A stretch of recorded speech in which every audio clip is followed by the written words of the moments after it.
So I'm Roger. I make and teach video games at the University of Utah. Dino Lab is one of the games that we made.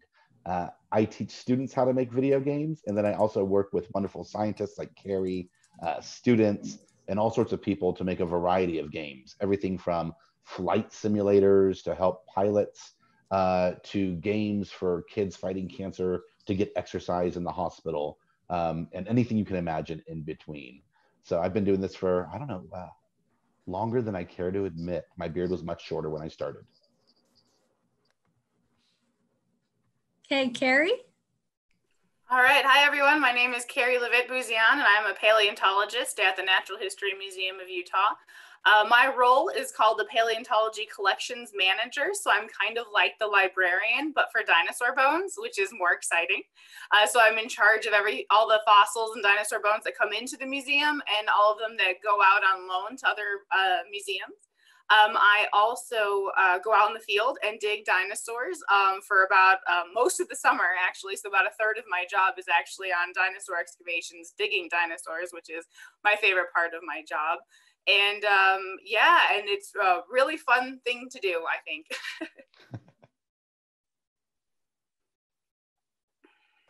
Sorry, I still had myself on mute. Okay, so excited that you both are here. One of the first questions we have is about what inspired you to do what you do today? So we can start with. Do you want to go first, Carrie? Yeah. Or I'm happy to go first. Sure. Yeah, so a lot of things inspired me to do what I did. So I grew up playing video games. I loved video games growing up, had a great time with them. And in fact, I have a funny story where my dad took me out a few years back for dinner, and he said, "Listen, when you were a kid, I told you not to play so many video games, but it sure turned out well for you." And so, so that's how I got my start in all of this. And I was lucky enough to grow up around meeting people who made video games. And that's actually what inspired me to start or co-found the video game program at the University of Utah. When I was growing up, you couldn't study video games in school. And now all over the nation, there are video game programs where if you want to learn to make video games or understand them and how they help people, you can go to college and you can do that now. Thank you. And I got inspired to be a paleontologist when I was little, and I went on a family vacation with my parents to South Dakota, Hot Springs, South Dakota, where there was a really awesome museum where they actually have a building on top of an excavation where about 63 mammoths all died in one area, kind of like the La Brea tar pits. And they couldn't get out. And so I went there. Up until that point, I wanted to be a princess, but then I left wanting to be a paleontologist, which was ideal, I think, and more likely. It was really great. I saw the mammoths that were preserved, fossilized mammoths there, and there were camels and short-faced bears and saber-toothed cats and just a bunch of animals that lived in the Pleistocene, which was so cool. And I met the head paleontologist there, and he answered all my questions about what fossils were and a little bit about mammoths. And that really sealed it for me, that really awesome trip to a museum. And then I was able to go on my first dig to actually start digging mammoths when I was 14 years old. So I've been doing it for a while. Very cool. Thank you. All right. So we do have questions for both of you. The first question for Roger.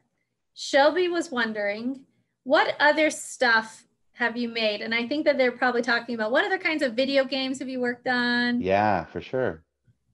So I've worked on a lot of video games. And in fact, if you want to see video games that students have made, if you go to EAE, like the letter E, the letter A, the letter E, .utah.edu, you can see student video games and play student video games. And they're free and they're a lot of fun. So I've helped students make some really popular video games. One of the biggest ones was called Cyber Heist. It won a bunch of awards. One person's a hacker trying to hack into a computer. But a lot of my stuff is educational. So Dino Lab is an example of one of the games that we worked on. If you've been to the Natural History Museum, when you walk in the front, there are actually a couple of games there in the entryway that you can play on touchpads. We worked on those as well. And when I say we, it's mostly students doing that work, and we sort of give them guidance as professors. So it's a fun opportunity for them. But let me think about this. Some of the more fun games that I've done, I did a game called the Patient Empowerment Game, or the PE game, and it's an exercise game for kids in the hospital. So normally kids get their exercise through playing, but it can be difficult to play when you're in a hospital or when you're at home, like many kids are today. And so video games can be a great way to get some exercise and some playing. And so it's a game where you use like a Wiimote or a Sony Move controller, and you do exercises like lassoing a whale and saving it, or recycling cans where the robots are trying to stop you from recycling, and pretty exciting stuff. And it's a lot of fun. But we've made just a ton of games, about 60 games over the years, doing this kind of work. That's so very, very cool. And there are a couple of follow-up questions about the games, but I'm going to jump to Carrie. Sure. I have a question for you. So Carrie, it says, Carrie Lucas from Sandy is wondering, what are some of the most important bones that have been found at Cleveland Lloyd Dinosaur Quarry? Oh, that's a great question. Allosaurus fragilis is Utah state fossil, and it's because it's Utah state fossil because of all the bones found at Cleveland Lloyd Dinosaur Quarry. We have the most Allosaurus fragilis of anywhere in the world, and we have them all at our museum, which is really, really awesome. And so those ones are the most important. A lot of people want to study theropods, which are the meat-eating dinosaurs that walked on two legs like T-Rex. Everybody wants to study T-Rex, but they need a lot of things to compare it to, a lot of comparative material. And so they end up comparing it to Allosaurus, and they have to come into our museum to compare their Tyrannosaurus Rex specimens with our Allosaurus specimens. So Allosaurus fragilis, I think, is the most important ones that are found at Cleveland Lloyd. They also, what's really neat about the bones found there is it's a wide range of both babies, juveniles to adults. And so that's really cool. So we have like the mantle claw of a baby and the same claw, same anatomical element from the adult. And so the fact that we have that wide range of both babies and adult bones is really awesome. But my favorite bone, I think, in the entire museum, which is saying something, is also from Cleveland Lloyd Dinosaur Quarry. It's a femur of an Allosaurus, but what makes it really cool is it has been fossilized with amethyst. So the inside of the bone is full of these beautiful purple amethyst crystals. That's rad. Yeah, that is so cool. So cool. Roger, Montana, who's here in Utah, is wondering, what is your favorite video game? Yeah, that's an excellent question. There are a lot of video games that I really like. So I love older video games like Pac-Man, right? I like newer video games like Minecraft and Fortnite. You know, these are all a lot of fun. The games I enjoy most are the games that let me play with other people. So while I love playing racing games on my own and having cars run around and stuff like that, I love playing any video game that lets me play those games with others. And that's actually gotten really popular in general. And so esports is a way that people play games together. And we do that at the U. There's an esports team. But if I had to pick one game of all time that I think is the best video game I've ever played, hands down, it's Dino Lab. Excellent. I'm glad to hear that. And also, I really appreciate that you are tuning in from Dino Lab right now. So yeah, I'm in the Dino Lab. It's so exciting to be here. So all right. So here's a question for Carrie. Shelby is wondering, what is the biggest dinosaur that you have found? That's a good question. The biggest dinosaur that I've been on the excavation for is a dinosaur called Dystrophius, and it is a sauropod dinosaur, a long neck and long tail guy. So the largest creatures of all times, the largest dinosaurs of all times. And what was really cool about Dystrophius is it was actually the first dinosaur ever found west of the Mississippi, and the first one found in Utah. And it was found in 1857, I think. And what was interesting is they found it off the side of a cliff, and they reported it. They took great notes and reported it. But then it was so hard to get to that nobody could find it again. And so our team actually went to it to excavate the rest of it out in 2014. And we had to rock climb to get up to it, which was really cool. We don't usually have to rock climb to get to our dinosaur quarries. So that was really neat. And we were finding some really, really cool bones from Dystrophius. So the Dystrophius sauropod was the largest dinosaur I've excavated. Very cool. Well, this next question I think is maybe for both of you, probably could answer it. But how did we decide on which dinosaurs are featured in the Dino Lab game? So like how did we narrow down the list, I guess, of the body parts that we ended up using? That's a good question. I think we like determined which, well, first we were thinking, do we do all Jurassic dinosaurs? Because that was Cleveland Lloyd is from Jurassic. But I think we ended up going with which had the most striking different body plans. Does that sound about right? It does. So the way that we make video games in general is we come up with these ideas, but they come from a lot of collaboration with different people. And so when we designed Dino Lab, Carrie is considered one of the designers of Dino Lab because she was in the design process from the very beginning, as well as students. Students are designers on Dino Lab, as are teachers. So, and that's what makes a great video game work. So when picking what dinosaurs and really anything that's in this game, we did a lot of interviews with people. And so we sat down with them and we did a design process together, a lot of drawing on whiteboards and taking of notes. And I think Carrie's right. We said, originally we wanted all dinosaurs from Cleveland Lloyd, but then we said, hey, we want to make sure that there's contrast in these dinosaur parts. So which ones are faster or slower or you know, carnivorous or herbivore. And so whatever dinosaurs could give us the biggest contrast is how we got there. But we really leaned on experts like Carrie and like the museum partners to sort of tell us which dinosaurs. Because let's be honest, if I'm picking the dinosaurs, I'm going to pick the ones from Jurassic Park. And that's not a good criteria for a science game. Excellent. Yeah, that's very helpful to sort of understand that process that you underwent. We have some general questions for Roger, just about like how would a kid go about learning how to design games? Is there software that kids could use at home if they wanted to learn how to build video games? Yeah, there's wonderful software if you want to learn how to build a video game. So there's good software that is free out there and some that costs a little bit of money. But if you look up a program called Game Maker or Game Salad, those are good places to start. And a lot of that is just dragging and dropping and making games.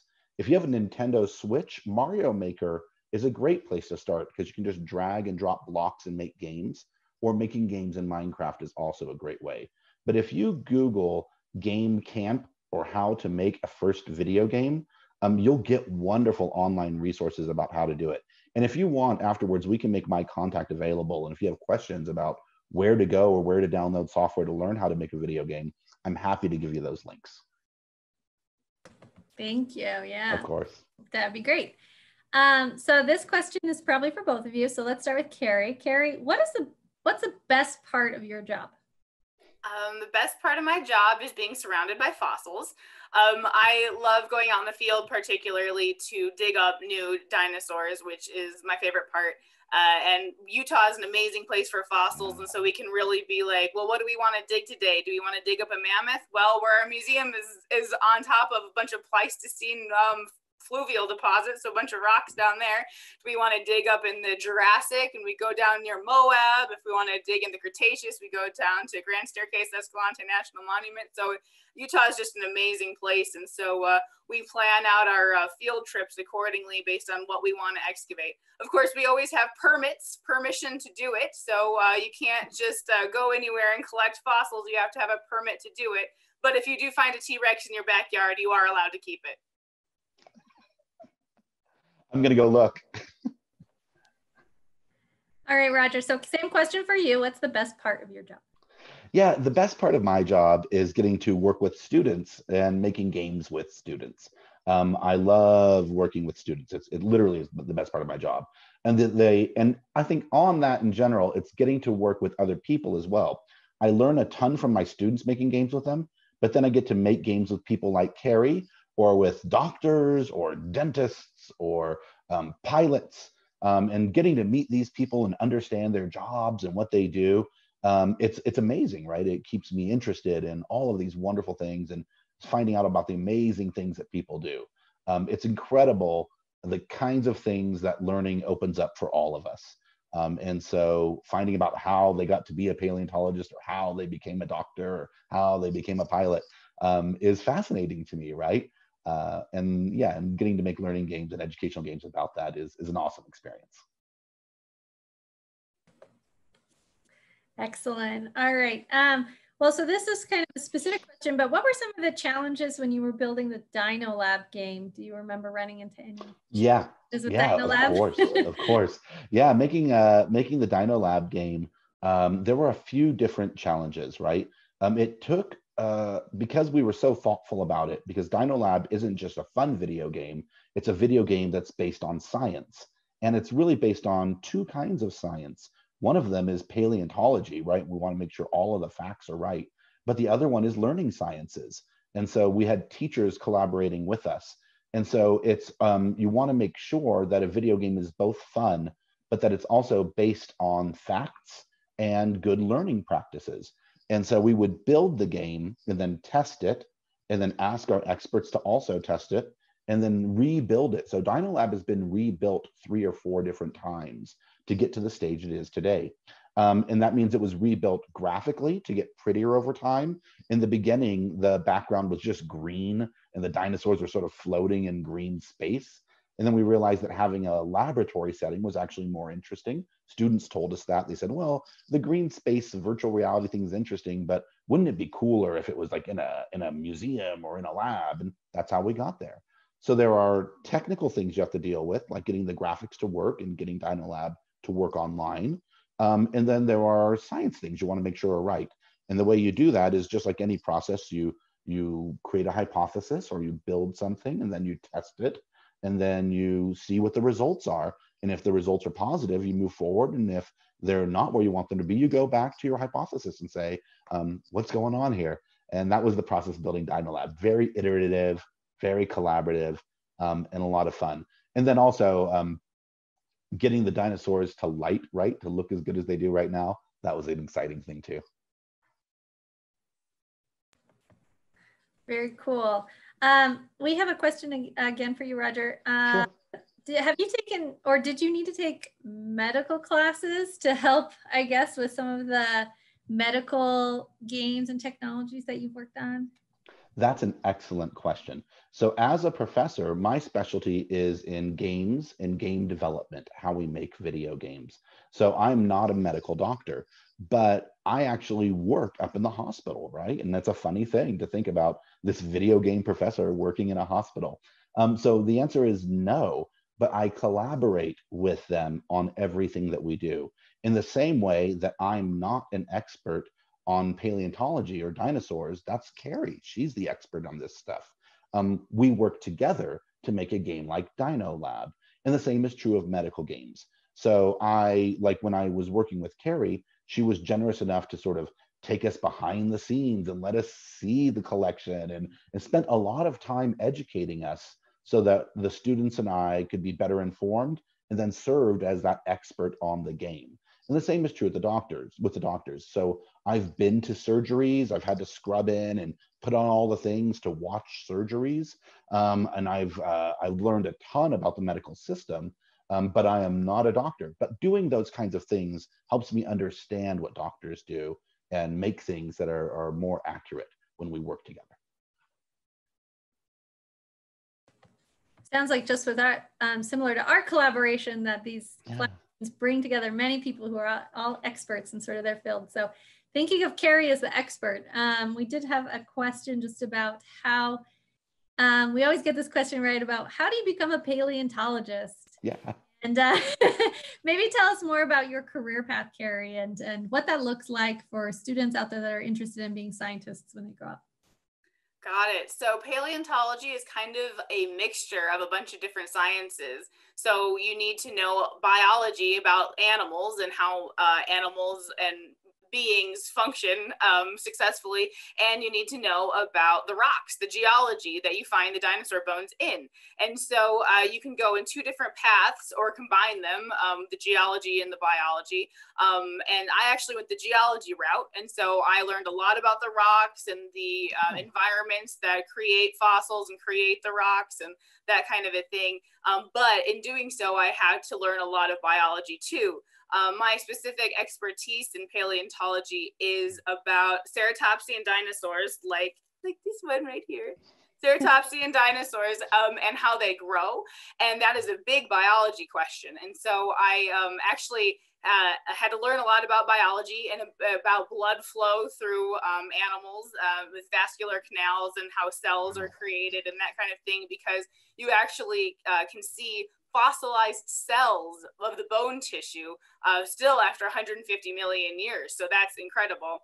And what I do for my research is I actually cut open dinosaur bones using a tile saw and make thin sections and look at them under a microscope. And I'm able to tell based on looking at them under a microscope how old the dinosaur was when it died, whether it was warm-blooded or cold-blooded, how long it took to grow, and a lot of different things. So both a mixture of, like I said, geology and biology, science for sure. So definitely pay attention in your science classes, all of them, even chemistry. Yeah, and then when you get to college, I would do biology or geology, but I've also had friends who are paleontologists who have studied anthropology or environmental studies, that kind of a thing. If you get an opportunity to do your own research, that's a really big advantage that some people get. Yeah. So. Excellent. I think we're getting close to our time. One more question for Roger. Can you tell us about any current projects that you're working on? Yeah, certainly. So right now I'm working on a really cool virtual reality project called Virtualim. So some people, when they get an injury to their arm or leg or back, they have to see doctors called physical therapists to work on that. And there are all sorts of reasons why they can't go to the doctor. Sometimes it's like what we're experiencing now, so they can't go to the doctor, or they live too far from a doctor. Let's imagine you live in rural Montana and there's not a hospital near you.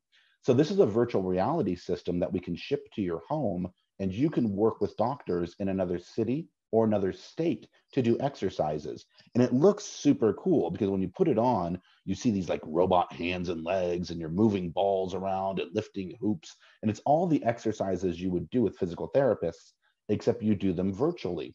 What's really interesting about it is we work with patients who've had amputations, who've lost their arm, and we're able to put a virtual reality arm there so they can keep doing exercises and learn how to use prosthetic limbs at the same time. So we put like sensors on their arms to do really fun things. So it's incredible. So if you like playing video games, you should try making a video game. You will learn so much from it. Making dinosaurs is fun. Making video games is fun. And there's all sorts of wonderful opportunities for you to do that. It's an exciting career, and you'll learn a ton doing it. And so, yeah, like Carrie said, pay attention in school, and then get out there and actually try and make some things. I think you'd really enjoy it. Excellent. Carrie, we have one last question for you too. Danica from Spokane, Washington is wondering, what's your favorite theropod? Well, that's a good question. So theropods, again, are the bipedal, so they walk on two legs instead of four, meat-eating dinosaurs.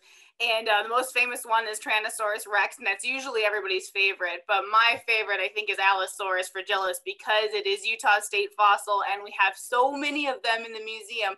And I think it's just as cool and just as ferocious and scary as T-Rex, but it doesn't get the street cred that it deserves. I think that's an excellent choice. I'm gonna have to second you on that one. That's a great one. It's now my favorite too. Yeah, you convinced all of us, Gary. Hooray. We have a new favorite. Thank you again so much for joining us during our study hall time with Research Quest Live. We're so excited to have these episodes that we now are making available ongoing, so people can continue to check them out. And we just really appreciate you taking the time to join us, and maybe we'll see you again in a future study hall guest session. So thank you so much for having us. Yeah. Thank you, Tracy. Thank you. Good to see you both. Bye. Have a great day. Bye.